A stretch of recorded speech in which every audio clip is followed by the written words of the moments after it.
આજે છે 15મી ઓગસ્ટ અને સ્વતંત્ર દિવસ. તમે જોઈ શકો ઝંડો અમારા સાહેબને ફરકાઈ દીધો. પણ એક અનોખી વાત કરવા જઈ રહ્યો છું. અમારા સાહેબની વાત કરવી હતી મારે કે આજે અમારા બાબુ સાહેબ જે અમારા ત્યાં બહુ વર્ષોથી ફરજ નિભાવે છે, બનાવતા હતા. હાલની અંદર રિટાયર થઈ ગયા છે, પણ તે છતાં એમનો ફરજ હજુ પણ બંધ નથી કર્યો. હજુ બી બનાવવાનું ચાલુ જ છે. હજુ બી કોઈ સરકારી કોઈ પેન્શન નહીં, કોઈ પૈસા નથી આવતા, ખાલી પેન્શન આવે છે, બાકી પગાર વગાર નથી આપતો. તે છતાં હજુ બનાવવાનું ફરજ બંધ નથી કર્યું. હજુ બી એમના દિલથી બનાવે છે. ને આ બધા સાહેબો બહુ સારું કામ કરે છે. તમે જોઈ શકો છો આજે સ્વતંત્ર દિવસની અંદર ખાસી બધી પબ્લિક આવી છે અમારા ગામ સાવલીની અંદર. જેવી રીતે નિશાનના છે, બધા છોકરાઓ અને વડીલો પણ આવ્યા છે અલગ અલગ. તો આ સરને માટે તમે શું કહે છો? દિલથી મારા લીધે તો ધન્યવાદ છે સર.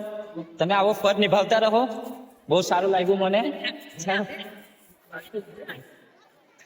અને આ સરે ખરેખર બહુ આમ અમારે જેઓને બહુ હોશિયાર કર્યા છે. આજે જે પણ છે અમે આ સાહેબને લીધે જ છે. તો આ સરનો હું દિલથી ધન્યવાદ કહીએ છીએ. ચાલો જઈએ. રહે છે